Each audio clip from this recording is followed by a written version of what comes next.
berani memulai. Karena kita bisa mempelajari kenapa tantangan orang Papua tidak menjadi sukses, tidak orang Papua tidak mau terjun ke bisnis ataupun tidak ada yang menjadi pebisnis yang sukses.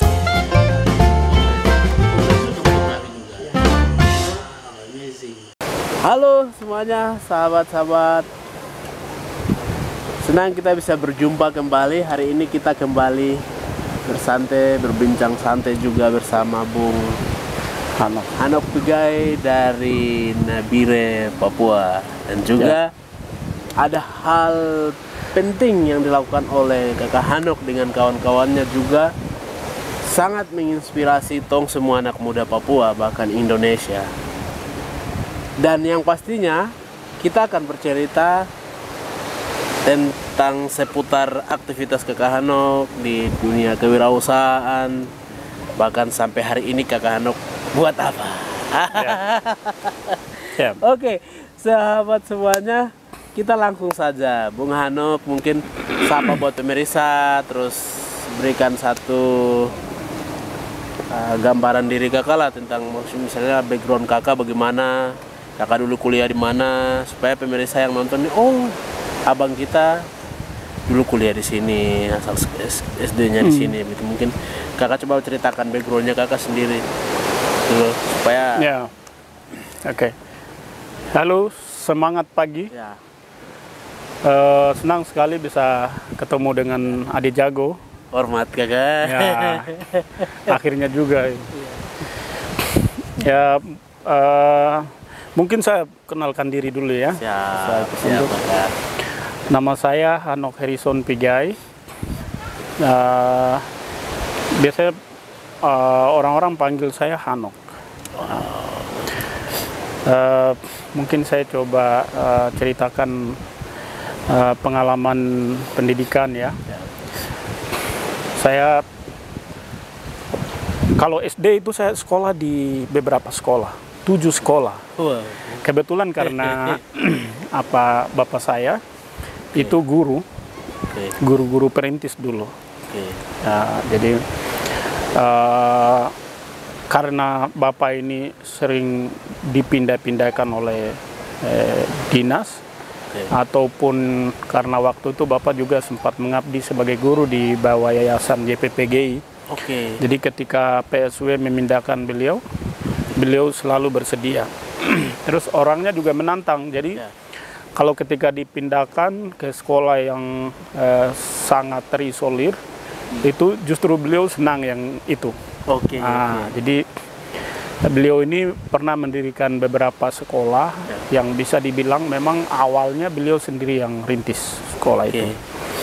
Jadi saya sering ikut beliau. Pertama sekali itu saya masuk sekolah SD kelas 1 itu di SD PPGI Ukawo. SD Impres. Saya tidak ingat betul. Tapi di Ukawo. Ukawo itu salah satu kampung di wilayah Paniai Barat. Sekarang itu jadi satu kecamatan sendiri, distrik sendiri. Itu distrik Teluk Dea. Dulu waktu saya SD itu distrik Paniai Barat, salah satu desa dari distrik Paniai Barat. Nah, kemudian terakhir saya menyelesaikan, jadi ada pindah-pindah dari Ukawo, ada Keitadi, terus ada Obano, ada Muye, terus juga bapak juga sempat pindah juga ke Siriwo, terus juga di Deyai macam itu. Jadi bapak ini sering pindah-pindah dan kadang-kadang kita juga tidak menetap. Nah, terakhir saya menyelesaikan pendidikan SD itu di SD PPGI Muye. SD PPGI Muye tadi. Nah, kemudian saya sudah memang terlepas dari bapak saya karena dia udah pindah ke luar daerah atau jauh dari Paniai. Itu di distrik Siriwo antara Nabire dan Paniai. Kalau kita mau pada saat itu jalannya itu sekitar 2 hari pertengahan jalan. Nah, kemudian saya coba melanjutkan SMP itu jadi sedikit menantang juga. SMP kelas 1 di Obano, SMP Negeri 1 Paniai Barat, Obano. Kemudian kelas 2 itu saya pindah ke Biak. Wow. Itu SMP Negeri 1 lagi. Oke. Wow. Itu pas di sana itu kan ada anak-anak pejabat, pokoknya anak-anak PNS lah yang sekolah di situ karena persis di tengah kota. Di Biak itu ada Vandoi, belakang Patina itu ada masyarakat Me yang paling banyak di situ. Satu bisa dibilang sekitar satu dua berapa RT begitu di situ, dan ada satu gereja Sion, gereja Kimi di sana. Nah, jadi saya sekolah di tengah kota. Kalau saya bandingkan proses belajar mengajar di Biak dengan tadinya di Paniai Barat, Obano, itu kan tidak seperti sekarang ini. Agak maju. Di sini ada mobil dan lain-lain. Karena akses transportasi yang sudah cukup bagus. Berarti pada saat itu akses transportasi darat belum bisa kemana? Belum bisa. Jadi kita ke Nabire itu harus kita mendaftar dulu. Kadang-kadang sampai sebulan baru bisa terbang ke Nabire. Oh, daftar untuk pesawat, maaf. Ya, betul. Oke. Jadi daftar, masuk list, baru nanti diterbangkan berapa yang udah mendaftar duluan. Wow. Nah, kita masuk list. Jadi orang nunggu sampai kadang-kadang kalau barang yang bawa dari pedalaman ke Nabire itu sudah busuk duluan. Persiapan itu macam sayuran apa begitu sudah busuk, jadi tidak jadi bawa barang-barang itu. Nah, itu seperti itu. Kalau sekarang pagi siapkan, siang sudah bisa berangkat, sore sudah bisa ada di Nabire. Kalau dulu jadi karena dulu itu terbang, jadi dalam seminggu itu hanya 2 kali 3 kali saja penerbangannya masuk. Jadi itu sangat-sangat terisolir sekali. Proses belajar mengajar yang memang bisa dibilang agak sedikit tertinggal dari daerah lain. Tapi saya harus pindah dari kelas 1 di daerah ini, Paniai Barat, ke Biak. Biak yang saya bisa katakan memang agak maju. Kenapa kakak pindah ke Biak? Karena bapak sudah di daerah yang memang terisolir tadi, Siriwo itu, buka sekolah di sana. Dan di situ memang tidak ada, bisa dibilang tidak ada orang yang melekat perhatikan saya. Di umur yang memang kelas 1 SMP itu kan mesti dibawa kontrol orang tua ya, misalnya cuci piring, cuci pakaian terutama, kemudian mungkin soal makan. Nah, karena ini kurang ada perhatian macam itu, karena orang tua yang ini agak jauh dari saya, sehingga saya memutuskan pindah ke Biak karena di sana ada Mama De, adiknya mama saya, ada 2 orang di Biak. Di sana, jadi saya rasa kalau di sana mereka bisa perhatikan, bahkan mereka juga panggil saya untuk ke sana. Wah, ini daripada bagaimana pada zaman itu kan belum ada HP. Betul, jadi sempat mama ini datang ke atas dan lihat kondisi saya. Wah, ini mendingan harus ke Biak saja begitu. Ditawarkan seperti itu, saya juga wah ini kota ini mungkin, tapi dalam hati saya bagaimana, apakah saya bisa menyesuaikan diri dengan kondisi di sana atau tidak, itu menjadi kekhawatiran juga. Tetapi saya pikir saya harus lawan ini karena saya mau lihat kota ini. Apalagi lihat laut. Ya, betul. Jadi ya sudah, akhirnya kesini, kemudian naik kapal feri, menarik dan ke Biak. Dulu kapal feri itu kita 2 malam perjalanan.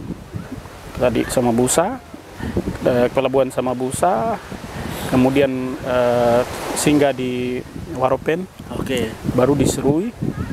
Nah, di Serui itu nanti besoknya jalan lagi, jadi 2 malam. Dari sini ke Serui 1 malam, dari Serui ke Biak 1 malam.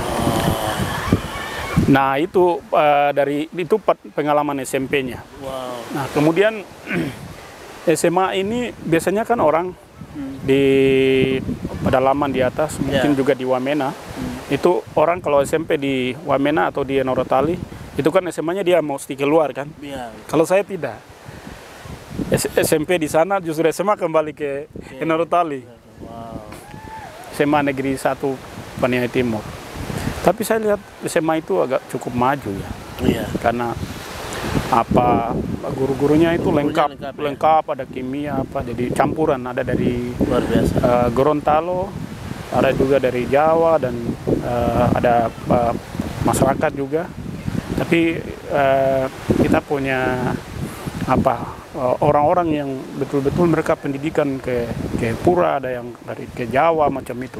Jadi Yang mengajar di sana. kemampuannya sudah cukup maju, karena memang proses penerimaan perguruan tinggi maupun PNS waktu itu betul-betul yang kredibel, Ya. yang punya kemampuan betul, Betul. apalagi mau jadi guru kan. Ya. Terus juga untuk tenaga kesehatan pada saat itu mereka sekolahkan SPK dulu baru naik. Kalau sekarang kan jurusan lain bisa ikut tes dan kemudian ini. Betul. Kalau dulu tidak. Nah, dengan begitu saya lihat guru-gurunya kemampuannya cukup baik. Oke. Jadi SMA karena sudah mengalami tantangan yang cukup menantang di Biak, jadi masuk ke SMA itu macam sesuatu yang biasalah, proses yang mesti tahapan selanjutnya yang harus dilewati. Nah, kemudian saya sempat juara pas ujian. Wow, luar biasa. Juara. Hebat. Nah, jadi dapat juara di kelas IPS. Jadi kami di rayon itu ada 2 sekolah SMA, karena memang Paniai, Deyai, Dogiai itu sekarang 4 kabupaten, dan SMA SMK sudah banyak. Ya. Waktu itu tahun 2002 Ya. itu SMA cuma 2 saja. Ya. SMA Negeri 1 Paniai Timur dengan SMA YPPG Wisselmeren Ya. Enarotali. Ini SMA ini bisa dikatakan cukup tua. Oke. Nah, Ya. 2 sekolah ini satu subrayon. Jadi ada kelas IPA, kelas IPS.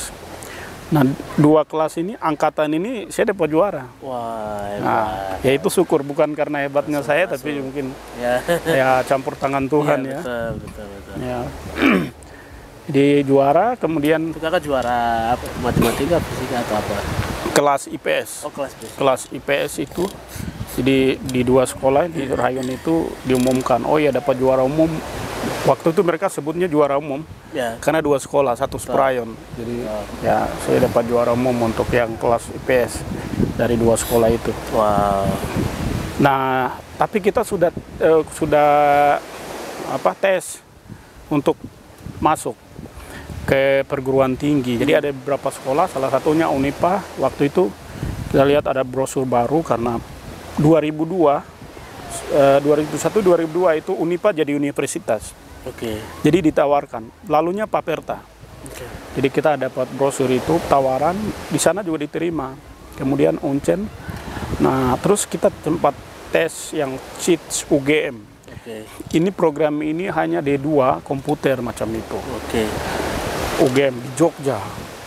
Jadi wah, dengar Jogja saja kan, wow gitu kan. Ada tantangan tersendiri. Iya, tapi justru memilih yang ini nih, Oke. yang Jawa ini, Jogja kan. Wah, ya saya kasih tahu ke Bapak, ini Bapak bagaimana ini? Ini ada Jawa, ini jadi pilihannya dia. Pace bilang tidak usah yang Jayapura. Kalau mau Unipa dan Jogja. Wow. Oh sudah. Akhirnya saya pilih yang, saya kasih tahu Bapak saya pilih yang ini, Jogja. Ya sudah, kalau begitu silakan. Kemudian udah akhirnya ke Jogja. Ke Jogjanya itu tidak ada yang ngantar, jadi saya tahu di Nabire naik kapal saya ambil tiket yang ke Jogja. Wah. Saya tidak tahu kalau Jogja itu turunnya Surabaya. Oh iya, dari pelabuhan Tanjung Priok. Dari atas turun. Oke. Ke kantor Pelni juga masih ada ini Nabire ini. Oke. Di apa? Pelabuhan bukan. Malompo bawah ini. Oke. Jadi itu kantor itu dari dulu sampai sekarang masih ada itu. Jadi saya datangi ke sana, kemudian saya tanya, ini saya mau ke Jogja, jadi saya mau ambil tiket Jogja. Ini pegawai yang menjual tiket, pegawai Pelni bilang, Bapak ini Jogja tidak bisa sampai. Tapi saya mau ke Jogja. Saya tawar-menawar. Dia bilang tidak ada pelabuhan. Wah, terus saya tanya, baru saya harus turun di mana? Dia kasih tahu 2. Anda bisa turun di Jakarta, Tanjung Perak, Tanjung, iya, Perak ya, Priok. Ya, Tanjung Priok. Tanjung Priok atau Tanjung Perak. Kalau Tanjung Perak, nanti kamu turun di Surabaya. Kalau Tanjung Priok, turun di Jakarta. Dari Jakarta nanti bisa kereta, bisa bis, bisa pesawat. Pokoknya bisa apa saja, kau bisa naik dan tiba di Jogja. Surabaya juga begitu, dia bilang. Cuman kalau kau pilih kapal, memang tidak ada pelabuhan di sana, dia bilang. Ya, karena saya tawar-menawar kan, ini yang lain datang ngantri ini, mereka sudah beli tiket, sudah jalan nih. Saya terus tawar-menawar, tidak, saya harus turun di Surabaya, Jogja ini. Jogja tidak pelabuhan. Karena kekhawatiran saya begini, saya kan baru mau ke sana. Kemudian kalau saya diturunkan di Surabaya atau Jakarta, bagaimana saya mau ke Jogja kan? Nah, kekhawatiran saya di situ. Ya sudah, karena dijelaskan seperti itu. Nah, beli tiket Surabaya, dan akhirnya memang sampai di Surabaya. Terus dari Surabaya, ya karena memang tidak tahu, beli tiket Jogja. Nah, kemudian naik kereta, jalan sampai, saya tidak tahu, sudah tertidur kan. Pak, ini sudah sampai di Jakarta. Di stasiun Jatinegara kalau tidak salah. Kemudian saya dikasih bangun, Bapak mau turun di mana? Oh iya, disuruh turun. Ini sudah stasiun terakhir kan. Dikasih turun. Ini sudah ini kan, saya kasih tunjuk ini alamat ini di mana. Saya kasih tunjuk alamat kampus saja. Alamat ini di mana? Oh, ini di Jogja. Ini Bapak sudah lewat ini. Kakak kemana? Turunnya di Jakarta ini. Bayangkan, naik di Surabaya, mestinya turun di Jakarta, Jogja. Tapi saya tidak tahu. Jadi kereta ini. Kakak tidak tanya-tanya itu? Saya tidak tanya. Terus juga sudah ngantuk juga kan, saya tidak tahu lewat. Udah. Saya tanya ini alamat, oh sudah lewat. Harusnya pas tiba di stasiun Lempuyangan itu kamu harus turun. Ya sudah. Akhirnya saya kembali lagi. Jakarta ke Jogja. Dari Jakarta ke Jogja, naik bis, naik kereta lagi. Pada saat itu biasanya berapa tuh kan? Saya tidak ingat harga tiket waktu itu. Pokoknya kurang dari 100 ribu. Sudah saya balik lagi Jogja. Akhirnya tiba di Jogja, terus saya antar sama becak di asrama, karena katanya ada satu becak yang bilang ini kemudian saya ketemu teman, jadi akhirnya bisa ke asrama Nabire dan Jogja ada asrama Nabire juga ya. Jogja ada asrama Nabire. Kemudian saya ketemu kakak-kakak yang senior di sana. Saya ingat ada Pascalis Gobay, ada Alpius Gobay, pokoknya kakak-kakak yang di sana. Nah, dari situ baru sudah ketemu kakak-kakak. Tenang lagi langsung. So tenang. Ada kekuatan. So aman itu. Pokoknya urus kampus dan lain-lain seperti biasa. Kakak-kakak ini yang ngurus. Jadi kita ya beberapa orang yang akhirnya dari belakang tuh ada teman-teman datang. Sudah kita dibantu urus sama kakak-kakak senior yang sudah ada di sana. Kakak dulu masuk di kampus apa di sana? Nah, itu yang dari CIT di situ. Nah, akhirnya saya lanjut lagi di Semarang. Setie Atma Bakti Solo, Surakarta. Surakarta. Wow. Ya. Kakak ambil jurusan apa? Waktu itu saya kalau cerita-cerita saya punya cita-cita juga. Oke. Jadi saya punya cita-cita waktu itu, tapi dari kecil ini. Saya punya cita-cita itu mau jadi kapten kapal. Karena mama ini sering taruh jaring kan di Danau Paniai itu, jadi sering tangkap ikan. Bawa kapal di Danau Paniai di atas. Sudah saya rencana, saya harus bawa kapal kan. Tapi itu lihat di buku saja. Jadi dari kecil saya harus jadi kapten kapal. Jadi kalau sudah jadi kapten saya bisa bawa banyak orang macam itu kan. Nah, kemudian nonton TV lagi. Dulu itu di kantor distrik di kantor camat Panai Barat. Itu diajak nonton, wah ada kapal besar bisa muat banyak orang dan lain-lain itu. Oh itu. Terus saya tanya, ini yang bawa kapal ini itu kan dayung kan, kalau di danau kan dayung segala macam. Saya tanya, tidak, itu pakai mesin, hanya satu orang yang bawa. Oh sudah, kalau begitu saya kapten kapal.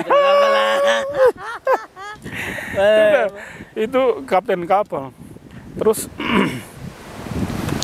pikir begini, aduh, ini di danau tidak ada kapal. Terus saya pikir lagi kan. Kemudian kalau kapal itu ternyata hanya ada di pesisir kan, di laut. Nah sementara saya di gunung ini. Kalau begini saya tidak bisa berbuat banyak kan dengan masyarakat gunung. Jadi akhirnya cita-cita saya berubah lagi. Di SMP itu berubah. Tidak, saya kepala distrik saja, ke camat ya, camat. Sudah. Cita-cita berubah. Oh sudah, kalau begitu nanti jadi camat saja. Oke. Tapi semakin saya tidak ingin jadi PNS juga ternyata. Itu akhirnya kan terbentur ini. Bagaimana mau jadi camat kalau tidak ingin jadi PNS kan? Iya, tidak masuk akal. Tidak masuk di akal ini. Mau jadi camat baru tidak mau jadi PNS. Tidak mau jadi PNS begitu. Tapi itu gila ya, artinya kan semua teman-teman ini cita-citanya itu nanti akan jadi PNS begitu. Sudah masih SMA saja masih mau tes PNS kan. Tapi saya justru dalam batin saya tidak ingin jadi PNS begitu. Nah karena begitu, akhirnya saya pikir mungkin cari informasi-informasi yang oke, kalau memang tidak bisa jadi PNS, kira-kira bisa bikin apa? Misalnya bikin usaha kah, bikin perusahaan, ya kalau skala yang lebih besar ya. Kemudian bikin organisasi yang bisa membantu masyarakat. Nah itu akhirnya saya memutuskan untuk perguruan tingginya, saya memutuskan untuk ekonomi, tapi manajemen. Karena kalau saya ambilkan di ekonomi itu ada dua ya. Satu akuntansi, jadi kita di situ kan menyangkut bikin neraca, laporan keuangan, ya, jurnal dan lain-lain. Jadi kalau ini sudah berhubungan dengan uang, jadi fokusnya ke situ. Nah kalau manajemen itu kan kita bagaimana menjadi manajer. Jadi kita bisa men-setup satu organisasi, membangun manajemen, misalnya standar operasional, prosedur dan lain-lain. Dan kemudian kita belajar tentang bagaimana leadership-nya. Kita memimpin satu organisasi. Kita juga membangun manajemen, tetapi juga bagaimana menjadi pemimpin yang baik, manajer yang baik, lalu memimpin suatu tim. Saya lihat, kayaknya ini baik. Jadi pilihan jurusannya ke situ. Akhirnya saya masuk di sekolah tinggi ini, TIE. Ini manajemen, jurusan manajemen. Ya udah. Akhirnya fokuskan di situ. Sebelum selesai saya justru dapat kerja di Militia Christi Foundation. Salah satu yayasan Kristen di sana. Yang kita saya pertama kerja, selanjutnya saya dipercayakan sebagai semacam manajer program begitu. Jadi di situ kita dapat training bagaimana menghubungkan antara orang-orang susah dengan yang punya sumber daya ini. Misalnya ini ada orang yang tidur di bawah jembatan dan lain-lain. Kemudian tapi juga ada mall ini. Tentunya pasti ada yang punya mall. Kemudian ada usaha-usaha besar di situ dan orang-orang besar, ada orang susah. Bagaimana di situ kita sebagai penghubung menghubungkan antara orang susah dengan ini. Jadi kita coba mendata kebutuhan mereka seperti apa, baru menghubungkan. Kalau yang butuh bangun pondok kecil, kita hubungkan dengan toko bangunan. Atau minta sumbangan ke beberapa mall, beberapa pemilik mall, terus juga ada toko-toko besar. Itu kita hubungkan, termasuk pejabat. Akhirnya bantu kemudian ini. Terus yang lain itu kebutuhan sandang pangan ya. Terus kebutuhan lainnya adalah kalau orang ini sakit. Ya. Kalau orang sakit, bagaimana apa alternatif apa yang bisa kita buat? Betul. Contohnya ya kita cari dokter. Betul. Nah, kita didatangi ke RSUD, rumah sakit terbesar di situ, swasta juga dan juga punya pemerintah. Cek apakah dokter yang punya niat sosial itu ada atau tidak. Nah, nanti dari ketemu direkturnya baru nanti diarahkan, oh iya, kalau kamu punya masyarakat dampingan ini ada keluhan-keluhan seperti ini, nanti hubungi ketemu dengan dokter ini, dokter ini. Ya. Dia direktur mereka tahu ada dokter yang ternyata mereka mau mengabdikan dirinya secara sosial. Ya. Ya, akhirnya sudah kita mengajukan surat. Kemudian dokter-dokter, justru dokter banyak yang ingin mau mengabdikan diri. Kenapa tuh? Mereka ingin mau mengabdikan diri secara sosial kan. Kalau mereka jalankan rutinitas pekerjaan mereka di kantor, itu kan sudah setiap pekerjaan mereka kan digaji. Ya. Tapi ternyata ada dokter-dokter yang ingin mau mengabdikan diri secara gratis. Tapi momentumnya tidak ada. Oke, begitu kita punya surat masuk, mereka bilang ini sudah peluang kita untuk kita bisa berbuat lain di luar gitu. Ya, kita jemput mereka, jadi sore kita jemput mereka, kemudian kita ngantar macam-macam itu. Itu kan di Jawa ya Kak? Ya. Tapi hebat Kakak sudah bisa menyesuaikan kerja di sana. Ya. Ada tantangannya Kak tidak kan pada saat itu? Karena kan pasti Kakak kerja, pasti Kakak minoritas. Yo. Jadi ya ada happy-nya, ada juga kadang-kadang sedih juga ya. Ya. Artinya kalau Happy-nya kita udah happy-nya itu ya kita jadi artis di situ. Wah. Okay. Oh ini dari Afrika kadang-kadang. Kan dalam hati iya juga ya gitu. Unik. Jadi kita akhirnya kita jadi kita merasa Indonesia, tapi di lain tempat kita ini dianggap orang luar negeri. Nah, iya kan? Faktanya begitu. Betul. Jadi akhirnya sudah, wow ini ada Afrika, mari foto. Ya sudah, keren foto begitu saja. Jadi di situ posisi itu yang rasa senang. Rasa senangnya di situ. Tapi begitu orang kenal atau yang sudah dewasa tapi punya wawasan yang terbatas, kadang iki wong ireng wae gitu kan. Aduh, itu ternyata kita sedang memperjuangkan sesuatu yang bisa dibilang ini pekerjaan mulia. Kita juga kan tidak mengharapkan sesuatu gaji ataupun apa. Tapi dinilainya dari segi yang lain macam itu. Tapi ya itu sudah tantangannya ya, yang tadi Nias bilang. Jadi ya intinya kita syukuri saja.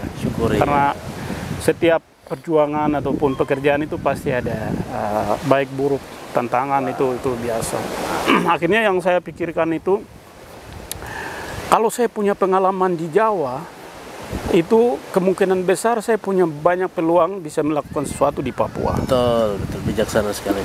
Itu saja yang saya pikirkan. Saya harus isi apa dalam tubuh saya, kemudian saya pulang saya harus buat sesuatu. Tapi bukan isi kayu batu kan? Ya, isi ilmu. itu. Nah, itu yang saya pikirkan. Jadi luar biasa. Akhirnya ya, risiko pekerjaan saya tidak hiraukan karena memang saya punya pengalaman pada saat pendidikan itu.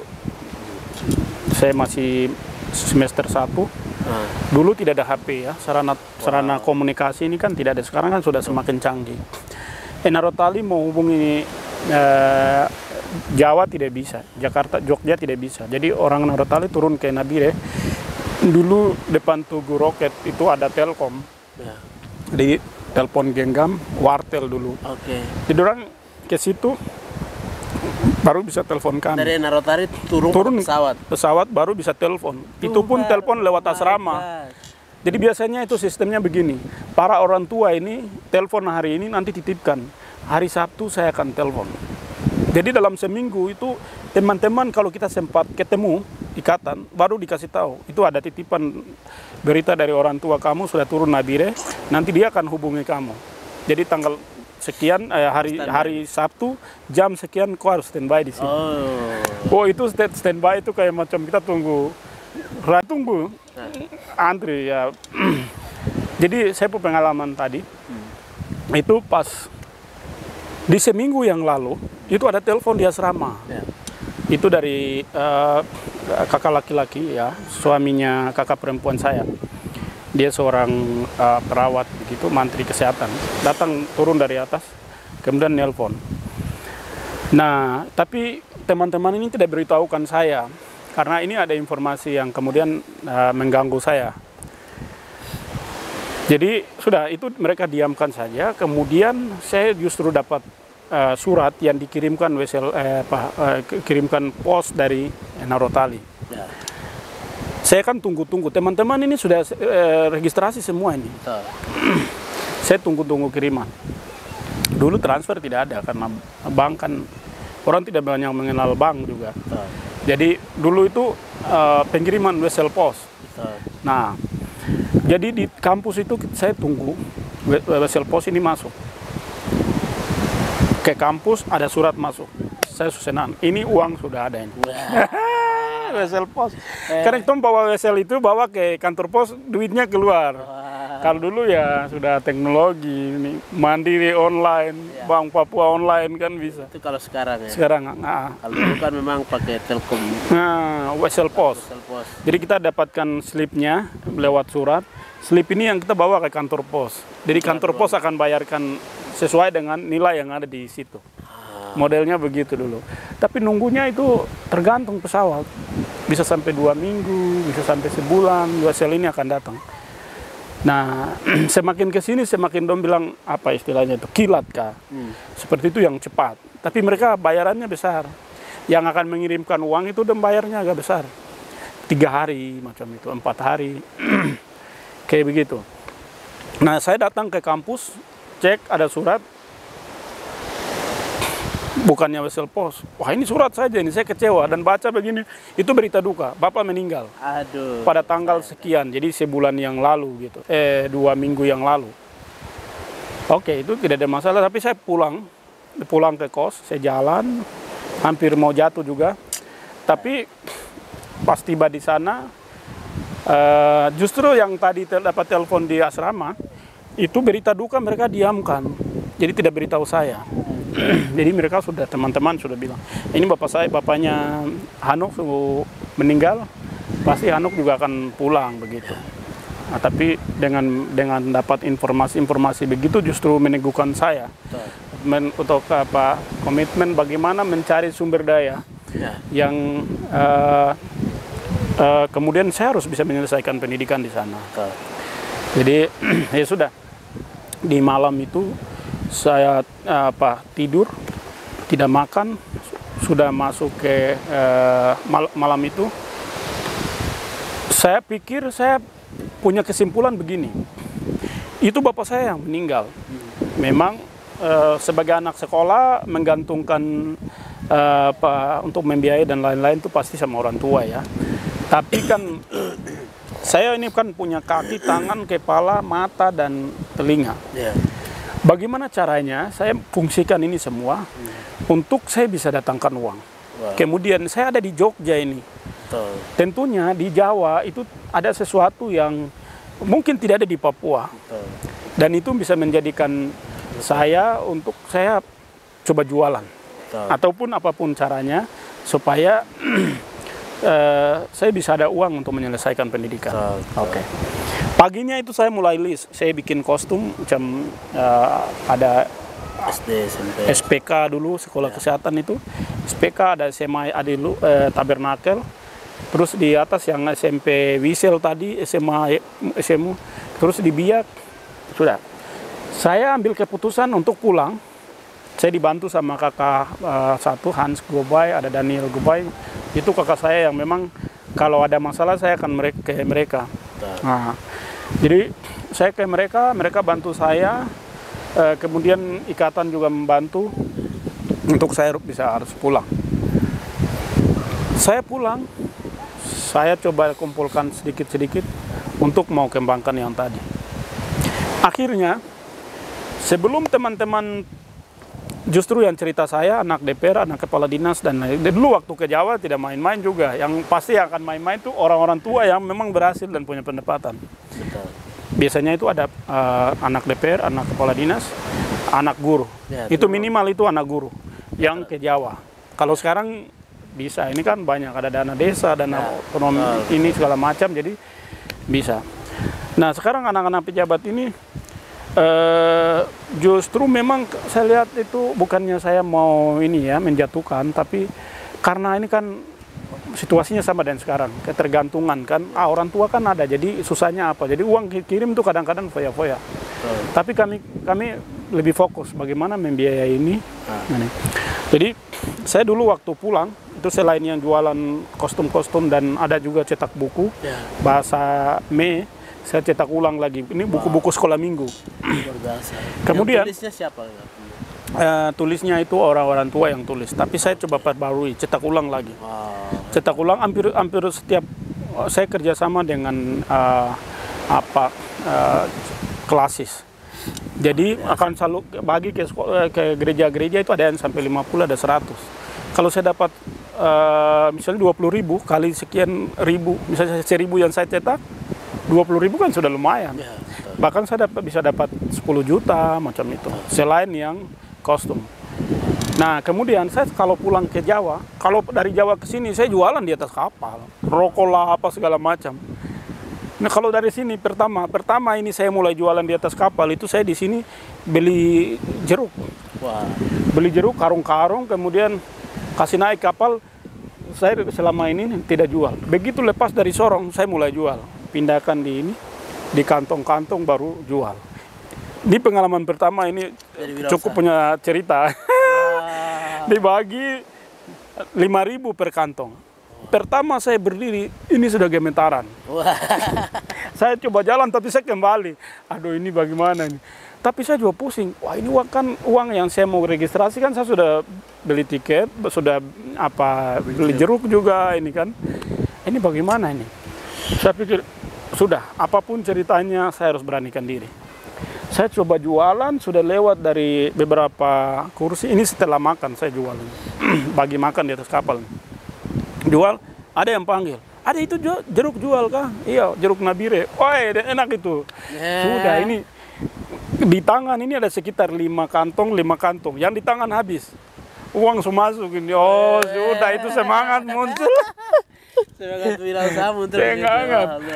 Ya sudah, saya pergi isi lagi semangat. Isi lagi jual. Saya suka sebelah lagi, barisan sebelah lagi. Ada satu yang panggil saya, woi kurang ajar kok jualan-jualan di atas kapal ini. Ada mama satu, dia marah saya. Kenapa? Saya suka gemetar lagi. Ini ujian nih. Sudah, sini dia bilang. Ini yang ambil yang kedua masih ada ini. Di tangan semua. Sini. Baru dia, kenapa kau jualan? Kau naik dari mana? Saya dari Nabire, saya bilang. Baru, aduh, Nabire itu banyak emas, kota emas. Masa anak dari emas baru jualan gini? Aduh, ya.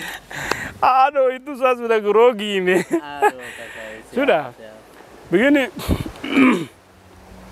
mama itu ini kasih nasihat. Terus setelah itu, yang kau pegang semua itu berapa kantong?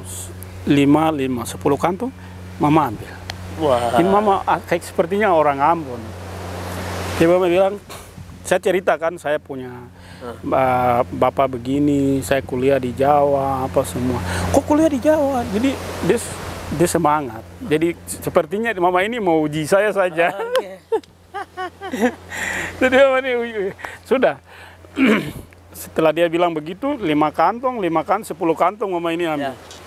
Tapi dia kasih 100.000. Wow. Waktu itu kakak jual satu kantong berapa? 5.000. Wow.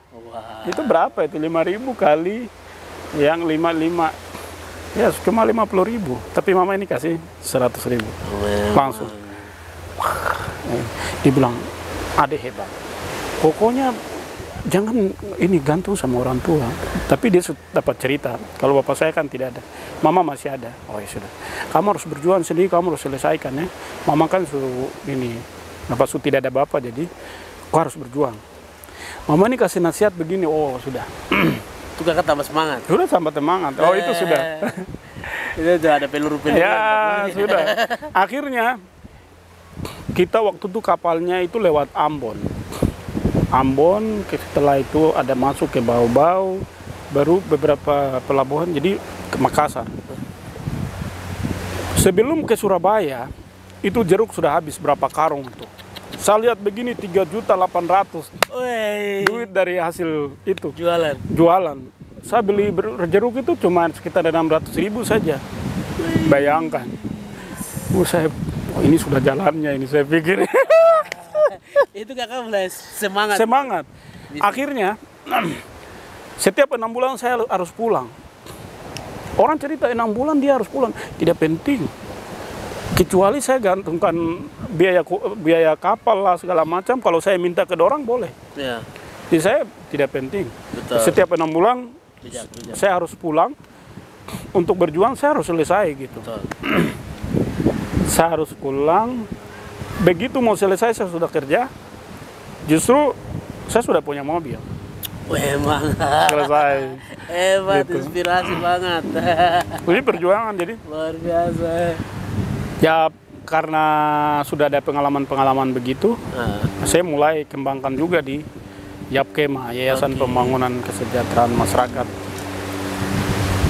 Nah, Yapkema ini sudah ada beberapa program, jadi ya sudah. Apa saja programnya kakak? Ada pendidikan, ada sekolah, TK, terus ada PKBM juga.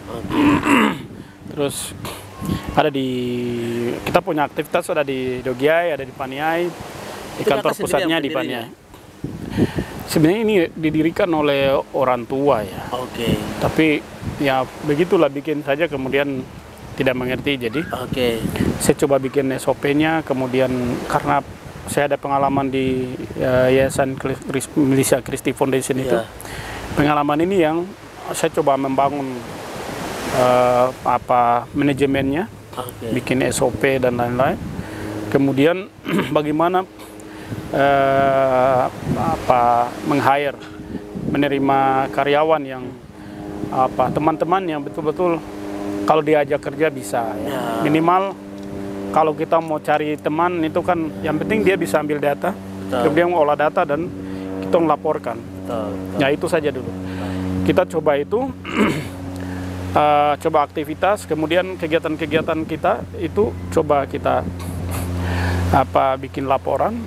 Akhirnya kita bisa menggandeng kerjasama dengan siapapun, pemerintah, non pemerintah, NGO ya, international non government organization, kayak NGO, LSM internasional lah, kayak kita punya pengalaman kerjasama dengan Oxfam Inggris, Oxfam Selandia Baru. Kalau ada juga IOM, terus ada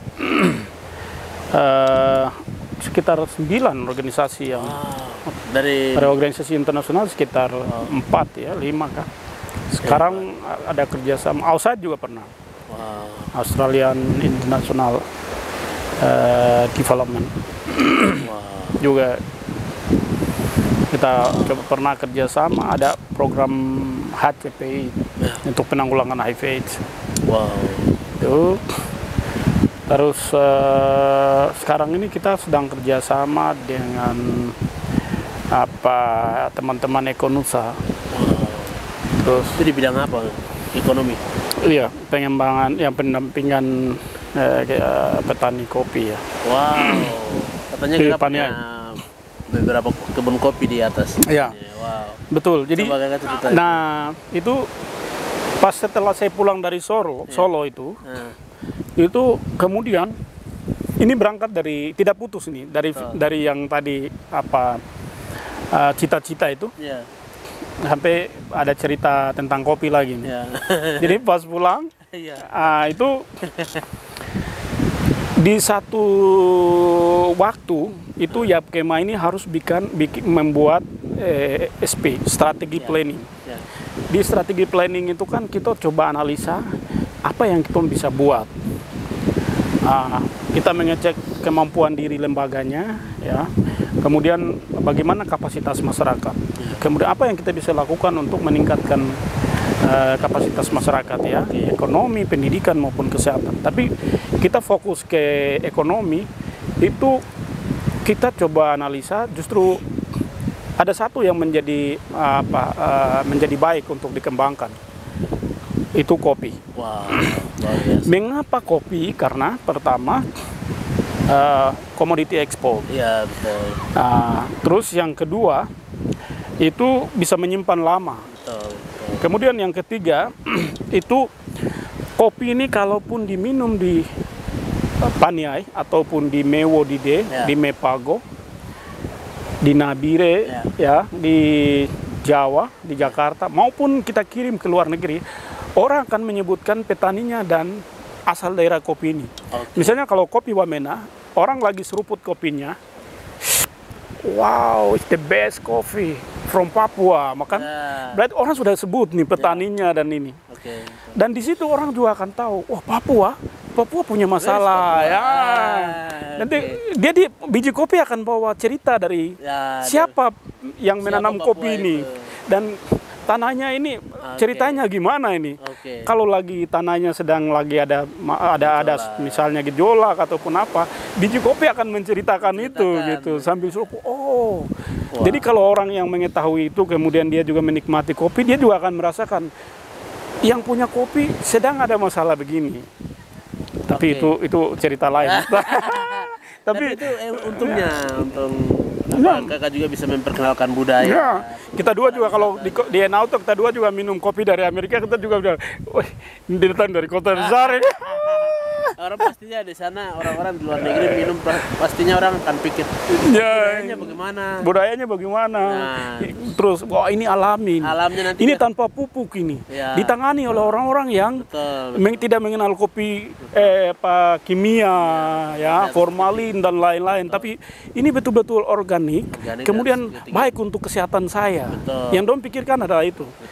Jadi nah kalau karena itu kita bawa tadi kopi ini dari Paniai biaya sampai Nabire sekian ribu. Naik kapal lagi Jakarta. Di Jakarta kita jual kalau kopi Wamena misalnya kalau dikasih tahu 200.000 atau 150.000 orang kan kaget. Wah ini mahal gitu. Iya kan? Sekarang apalagi ke luar negeri kan? Ini mahal. Tetapi kalau orang tahu ceritanya, bagaimana prosesnya di biji ini jatuh. Jadi orang dengan peminum atau penikmat atau konsumen dengan niatan sosialnya, dia akan pikirkan bagaimana kesulitan biji kopi ini bisa nyampe di sana. Di tangan dia untuk menikmati. Itu dia akan hargai. Dia bilang, harga tidak jadi masalah. Pasti. Justru dia ingin mau menyumbangkan. Kadang-kadang kalau luar negeri kan mereka kalau menyumbang ataupun apa itu, ya ini tepat sasaran atau tidak, itu pertanyaan. Kalau dia dapatkan data yang valid kemudian tepat sasaran, kenapa tidak dia harus kontribusi untuk dampak yang bagus. Membangun masyarakat. Nah, harga petaninya. Itu alasannya kenapa kita memilih kopi. Kalau komoditas lain dia bisa busuk cepat, misalnya kol, wortel, kentang, sayuran ya, yang Nabire tidak ada. Kita kan cari yang ada pasarannya. Karena kalau kita mengembangkan masyarakat bagi bibit, bagi ini, tetapi kalau tidak akses dengan marketnya, akses marketnya tidak ada, itu sama dengan kita bebani orang, tapi akhirnya juga tidak dapat uang kan. Nah itu kan tidak boleh. Makanya kita coba cari yang memang terhubung langsung dengan pasarnya. Nah ketika dia dengan produksi dengan kuantitinya besar, itu kan dia jual kemudian tidak dapat uang, kita melatih mereka, edukasi mereka justru jadi percuma. Nah karena itu memang kita cari yang begitu.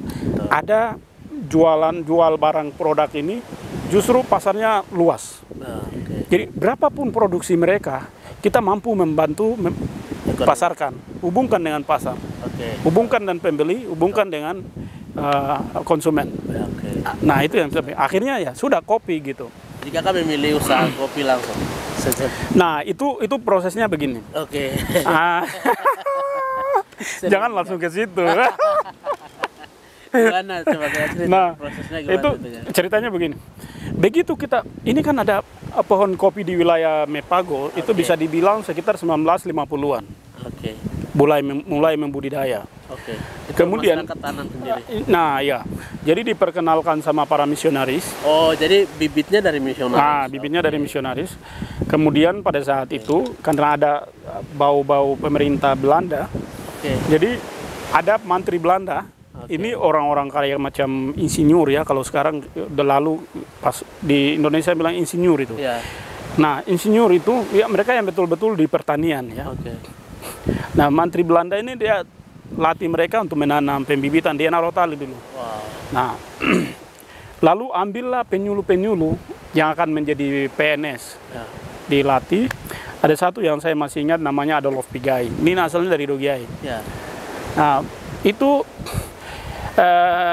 mungkin mereka punya perencanaan ya jangka panjang yang menurut mereka mungkin cukup baik, menjanjikan. Jadi setelah melakukan persemaian, pembibitan sudah sebar itu melalui penyuluh-penyuluh tadi. Nah, penyuluh-penyuluh juga ikut membantu menanam. Akhirnya itu pohon kopi itu ditinggal di mana-mana. Wow. Karena pemerintah Belanda itu harus pulang dan kebijakan Indonesia para misionaris itu harus pergi. Oke. Kopi yang sudah berbuah dan dibeli oleh misionaris itu justru tidak bisa terpasarkan. Oke. Karena para misionaris pergi. Oke. Nah, jadi akhirnya kopi ini tumbuh, berbuah, jatuh lagi, tumbuh lagi begitu ceritanya. Oke. Tadinya bisa dipasarkan ke para misionaris Belanda tadi. Kalau di kopi ini ada di beberapa wilayah kamu, Lembah pinggiran Danau Paniai, pinggiran Danau Tinggi, terus ada juga di kamu Lembah Besar itu dan pegunungan Mapia. Kemudian ada para pastor Katolik itu mereka lihat wah ini harus dikembangkan gitu karena pohon kopi ini ada. Nah sekarang mereka ini coba bikin SPL di Epouto, itu Epouto di Paniai. Nah, pastor ini saya lihat dari tulisan Pak Adi Condro, itu Pater Koenen. Pater Koenen ini mereka bikin mendirikan SPL, kemudian dirikan Yayasan P5. Oke. Nah, karena tanah dan kawasannya bagus, P5 ini mereka kembangkan mulai di Monemane. Oke. Kopi-kopi yang ditinggal di kawasan ini, dulu waktu saya juga masih kecil, ini mereka bawa green bean ini ke Monemane semua. Di Monemane banyak, tapi juga ini. Mereka pasarkan, karena dulu itu pakai pesawat terus, itu sampai 10 ton sampai 20 ton tidak bisa terpasarkan per setiap tahun. Wow.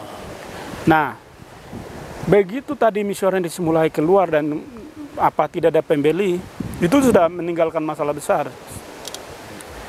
P5 bisa beli tapi masih tertinggal slip 10 sampai 20 ton. Akhirnya begitu kami juga selesai kuliah tadi di strategi Planinduk, kita pikir kembangkan kopi. Setiap pelatihan yang kita kasih jalan itu curhatan mereka begini.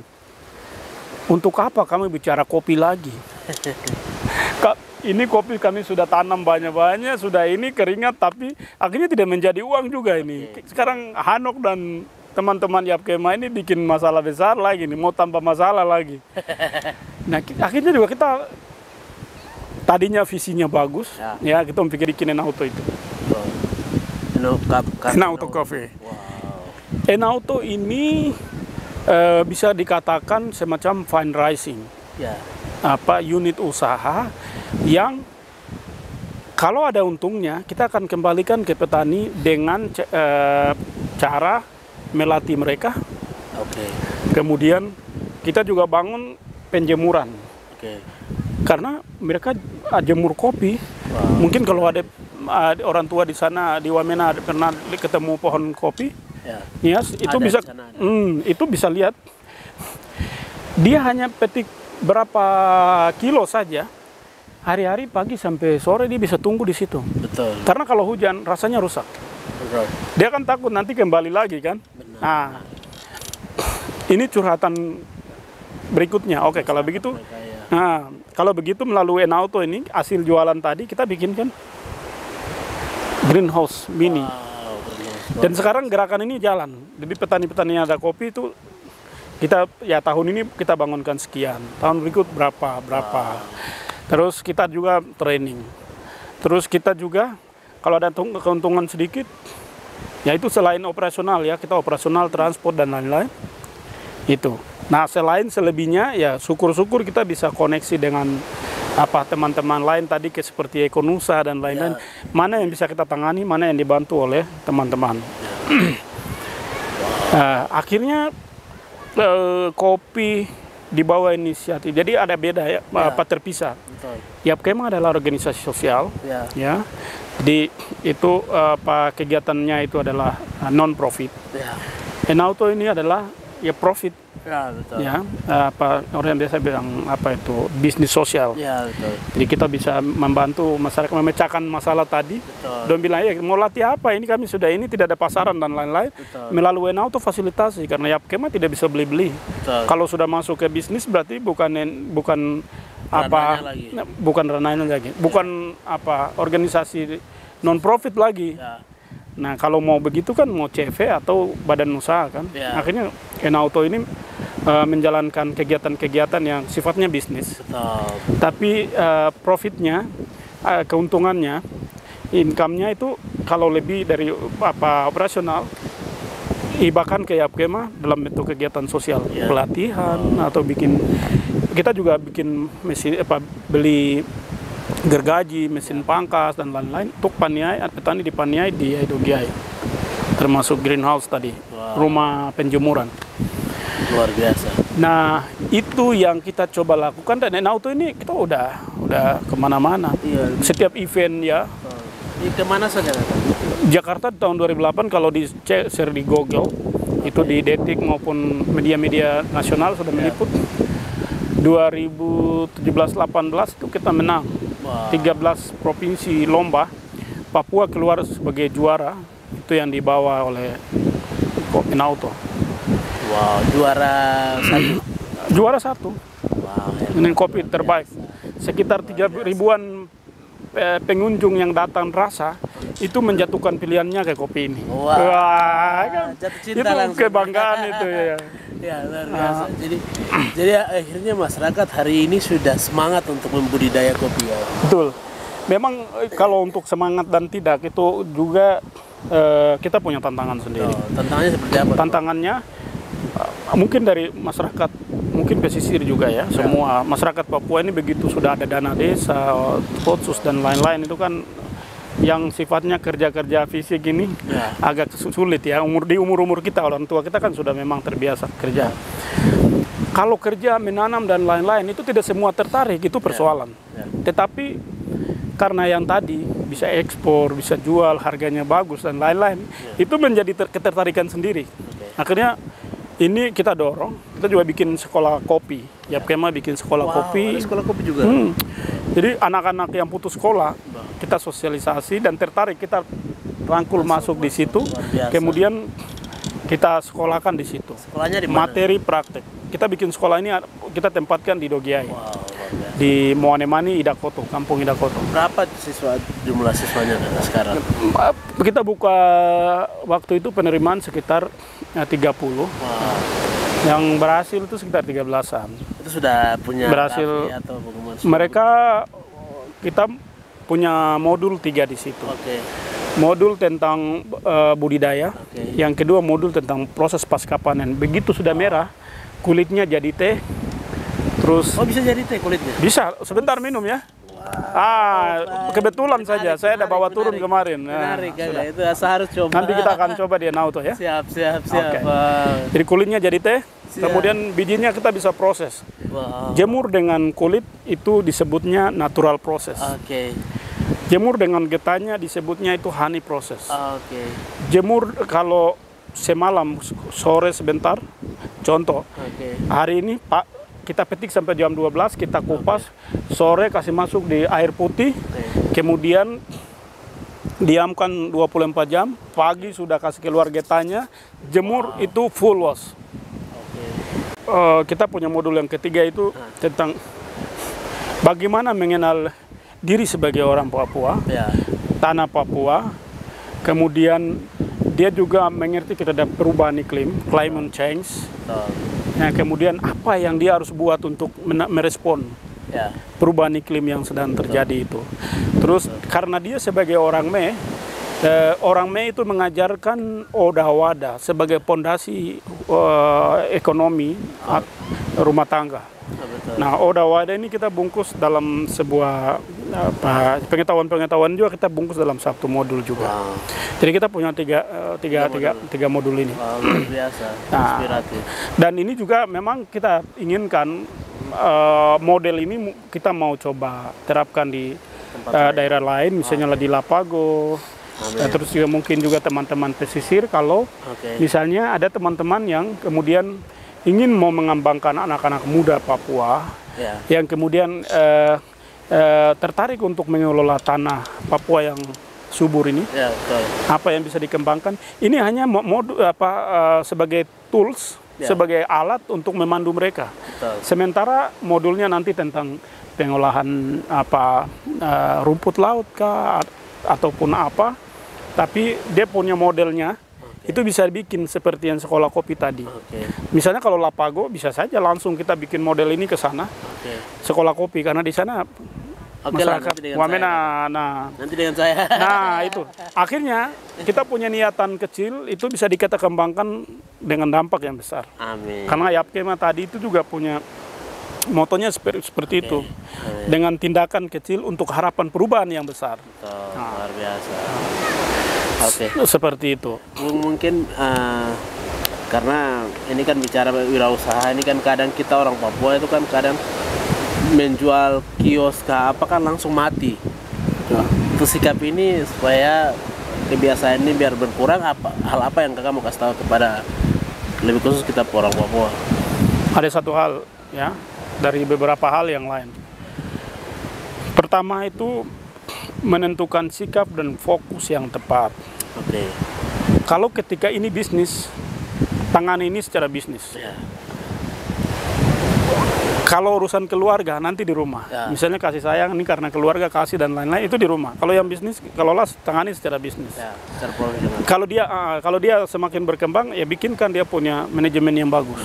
Misalnya personalianya, kemudian produk ini tahapan-tahapan SOP-nya itu seperti apa sampai menjadi sebuah produk. Nah, kemudian jangan terima-terima keluarga. Kalau keluarga yang ingin mau besarkan awal, itu boleh. Nah, kemudian semakin besar, keluarga yang sifatnya konsumtif, itu bagus. Dan dalam organisasi, kalau itu jumlah kuantitinya semakin besar kan semakin akan berkembang itu. Di situ kalau ada keluarga agak susah untuk komando. Karena wah ini kan keluarga punya sudah kasih sana sini ya sudah, selesai itu bubar. Yang kedua, usaha orang Papua itu tidak berkembang itu kan karena bond ya. Nanti pinjam dulu, nanti baru ini macam itu. Nah itu. Padahal ini masyarakat biasa nih. Nah itu. Jadi kalau ini bisnis, sikapnya memang harus bisnis. Jangan kasih bond. Jangan banyak libatkan keluarga yang sifatnya nanti boros ya. Terus keluarga juga agak susah diperintah. Karena dianggap main-main karena ini keluarga. Tapi kalau misalnya orang dengan niatan cari pekerjaan ada di situ, justru dia akan taati aturan yang ada dan SOP yang tadi. Oke, ini barang masuk, contohnya di Enalto, ada bisa lihat green bin masuk, kemudian ini disortir, masuk ke ruang pengering, masuk ke ruang penggoreng, baru nanti bubuk. Baru mau diapakan, mau dimasuk untuk minum ataukah untuk bungkus yang akan masuk kebetulan kita di Enauto itu juga sudah masuk di toko-toko di supermarket juga yang sudah bungkus. Luar biasa. Jadi nanti sebentar kita bisa lihat bikin videonya lanjut di sana boleh. Betul. Jadi saya mau sampaikan kalau kita jadi pertanyaan ini, kalau kita orang Papua ingin mau berwirausaha, prinsip harus dibangun. Terus yang kedua itu harus berani. Kadang-kadang kita juga itu memang orangnya itu kita orang Papua tegas-tegas, tapi kadang tidak berani. Tidak beraninya itu dua, tidak berani terhadap pesaing, kemudian tidak berani terhadap untung dan rugi. Sekarang orang bilang jatuh ya ke bawah, tidak mungkin jatuh ke atas kan begitu. Kalau kita bikin usaha, rugi juga satu bagian dan kemudian untung juga satu bagian. Dua ini adalah sesuatu yang mutlak kita akan dapatkan. Kita orang Papua itu takut yang namanya rugi. Maunya untung terus. Iya. Padahal tidak mau memulai. Iya.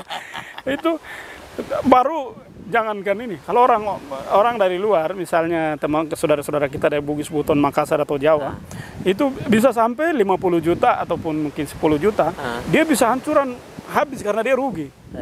Kalau kita bukannya rugi, mungkin keuntungan cuma 50 ribu per hari. Nah, itu bikin pusing saja itu. Padahal 50 ribu kalau kita kalikan selama 30 hari, itu 1.500 loh. Nah, itu kalau di saudara-saudara kita pendatang yang lebih paham tentang bisnis, orang bilang, wah ini luar biasa. Karena kalau dia konsisten jalan tahun pertama begitu, tapi dia juga sambil evaluasi kan, oke, masih 50 ribu, saya harus kembangkan usaha apa lagi. Dari 1.500.000 kan keuntungan dari 1 bulan. Dia akan pikirkan, oke, menambah produk lagi, menambah apa lagi. Akhirnya besok bukan 1.500.000 lagi. Besok sudah 10 juta, besok sudah lain berapa lagi. Jadi kita kadang-kadang tidak berani rugi ya. Kemudian tidak berani juga kalau keuntungannya sedikit. Nah, kemudian memang kalau sudah berkembang, baru kita pun jalankan niatan sosial itu bagus. Tapi sebelumnya kalau mulai kecil-kecil, saya pikir kita mungkin disarankan pelit dulu kak. Iya. Harapan ke depan seperti apa melalui Auto Cafe dan juga sekolah yang kakak bangun? Ya. Untuk betul. Apa? Sekolah yang kita bangun ini harapannya setiap tahun harus ada. Ada siswa. Kemudian angkatan pertama yang kita dampingi, syukur karena mereka sudah mulai buka kebun semua. Ternak yang kita bagi itu mulai dipelihara. Kemudian mereka mulai bikin pupuknya. Sesuai dengan yang ini. Kita pikir juga, wah ini relevan sekali, model ini harus kita kasih ke pemerintah. Kalau pemerintah yang ingin mau mengembangkan masyarakatnya, model sekolah tadi kita akan kasih untuk wilayah-wilayah pegunungan tengah ya. Itu sehingga ini bisa jalan. Jadi sekolah ini harus terus setiap tahun itu harus latih ya, didik anak-anak ya, putus sekolah maupun yang sudah sarjana, yang niatannya mau itu untuk sekolah. Kalau untuk Yapkema tetap akan jalan, petaninya tambah, kemudian untuk yang sekolah formal ya, kita bikin SD, TK dan lain-lain, kita coba kembangkan ya, kembangkan supaya lebih besar. Nah, kemudian untuk tadi soal bisnis, itu harapannya memang saudara-saudara kita jangan menganggap kerja itu hanya ada di ASN atau jadi PNS ya. Karena apa? PNS itu kan kita mengabdi hanya untuk kedua oknum aja nih. Dua oknum. Kita menjadi, kalau kasarnya itu menjadi budaknya dua oknum. Halusnya itu kita mengabdi hanya untuk dua oknum saja. Pertama oknum negara, yang kedua oknum petani. Mengapa? Karena setiap hari itu pagi dia akan berangkat ke kantor. Ya pagi pakaiannya bagus, oke bagus. Tapi dalam pandangan kami yang tidak mau pegawai negeri, ini budak ini gitu. Tapi ini gila ya.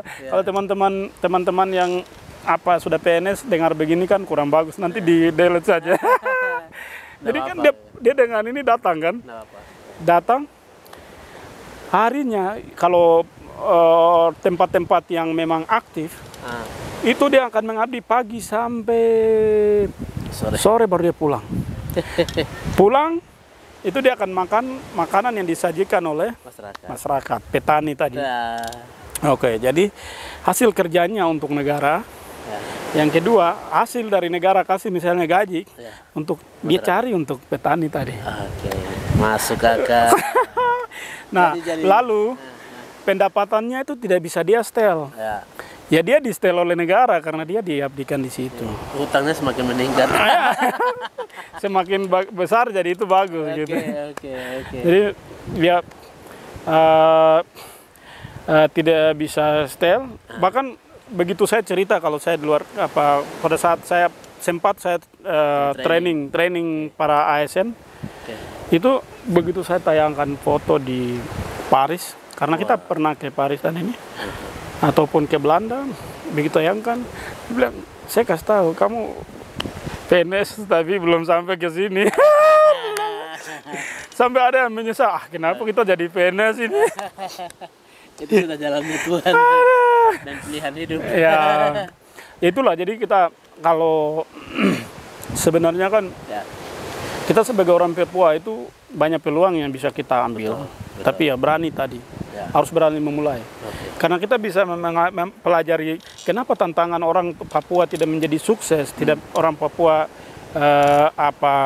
tidak mau terjun ke bisnis ataupun tidak ada yang menjadi pebisnis yang sukses.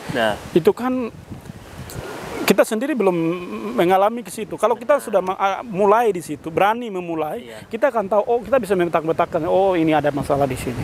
Mungkin ada ini soal sumber daya. Yang kemudian saya hire siapa. Ini soal perencanaan, saya bisa mengambil siapa. Nah kalau yang saya mau usaha yang ini berarti saya bisa datangi ke kakak ini kah, atau mungkin saudara-saudara pendatang itu sebenarnya mereka punya niat mau berbagi tuh ada. Cuma kita yang kadang-kadang juga menutup diri. Iya, soal pertanian kah apa macam itu.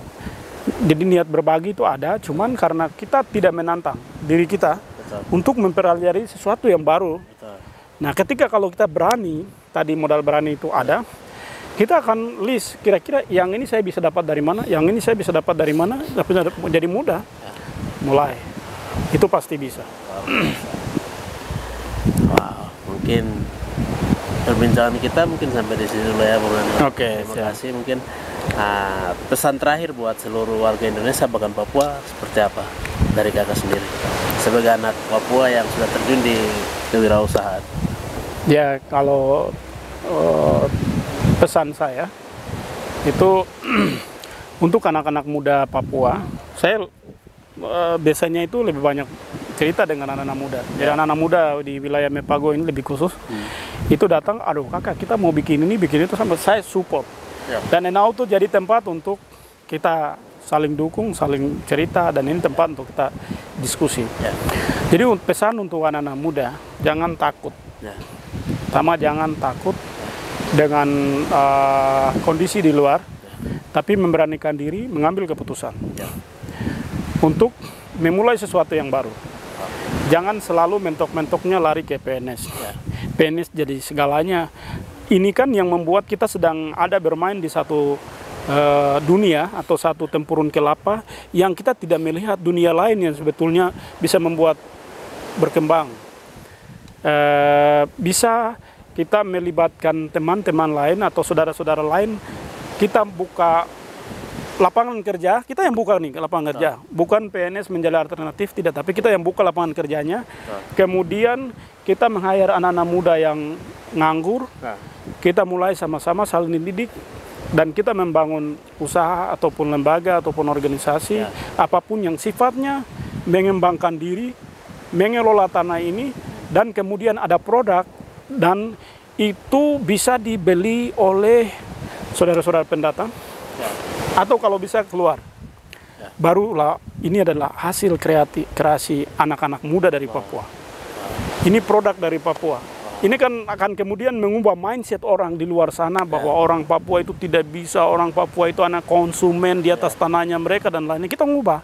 Karena apa? Kita mengirim produk kita keluar dari sana dan kemudian orang akan bangga dengan melihat ini. Ternyata orang Papua bisa begini ya. Dan itu bisa dilakukan oleh anak-anak muda hari ini. Jadi jangan terjebak dalam pikiran-pikiran yang hanya PNS saja yang bisa menjadi bos ataupun sukses. Ternyata di luar yang lebih membuat harga diri dan martabat orang Papua itu bisa naik, dan dunia itu belum kami korek. Padahal dari segi sumber dayanya, terus prospeknya itu cukup besar. Tapi karena kita berani dan terjebak dalam satu pikiran ini, jadi sesuatu yang bisa kita kembangkan di luar itu bisa ini. Nah, saya biasa katakan perubahan itu bisa diwujudkan oleh anak muda. Tapi anak muda harus berani. Hanya orang berani yang bisa membuat suatu perubahan. Wow, luar biasa, Bu. Terima kasih banyak, Bung. Ya, Jadilah orang-orang yang berani, konsisten, dan terus memacu adrenalin kita untuk jadi kewirausahaan. betul.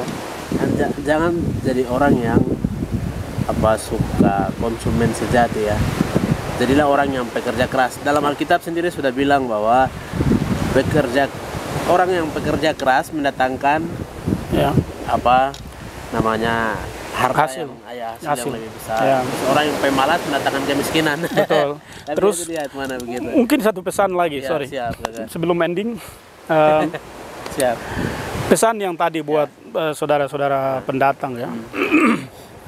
Ya, kita lihat bahwa saudara-saudara pendatang itu dari segi skillnya itu bisa saling mengisi. Ya. Jadi pesan untuk teman-teman atau saudara-saudara pendatang, nah ketika dia ada di mana dia injak kaki, kita berharap dia juga membuat kegiatan-kegiatan sosial Ya. yang kemudian sama-sama maju. Ya. Betul. Karena apa? Di sini ada teman-teman anak-anak muda Papua, ya, teman-teman Papua, dan di sini Papua ini tanahnya luas. Betul. Ketika saudara-saudara kita pendatang datang, kemudian mereka punya kemampuan, skill karena memang situasinya di sana seperti itu, jadi skillnya ada. Datang ke sini kalau skill ini hanya untuk diri sendiri, Ya. bisa jadi mereka bisa dikatakan mengambil peluang jadi semacam menindas. Ya, betul. Kasarnya akan jadi seperti itu. Ah. Tapi kalau dia bisa juga memajukan beberapa orang menjadi berkat istilahnya. Datang mengambil rejeki, tapi menjadi berkat untuk lingkungan sekitarnya. Kalau itu, maka kesenjangan itu tidak ada. Gap antara orang Papua lebih ketinggalan dan orang pendatang lebih maju, itu justru kita akan potong. Jadilah ada orang yang datang ke sini mencari rejeki, tapi bagaimana memberikan menjadi berkat untuk lingkungan. Amin. Itu harapan untuk saudari-saudari kita pendatang. Dari luar Papua. Thank you semuanya. Let's finish buat perbincangan santai kita bersama Bung Hanok, seorang entrepreneurship dari wilayah Mepago, Papua. Dan saya berharap kalian juga bisa berkunjung di Cafe Nauto ketika kalian berdatangan ke Nabire, dan Nabire juga penuh dengan misteri, banyak menyimpan wisata yang kalian bisa explore juga begitu ya. Oke, itu satu sisi kami bahas tentang kewirausahaan. Sampai jumpa lagi di next podcast. Siap. Salam Mantap. damai. Alright.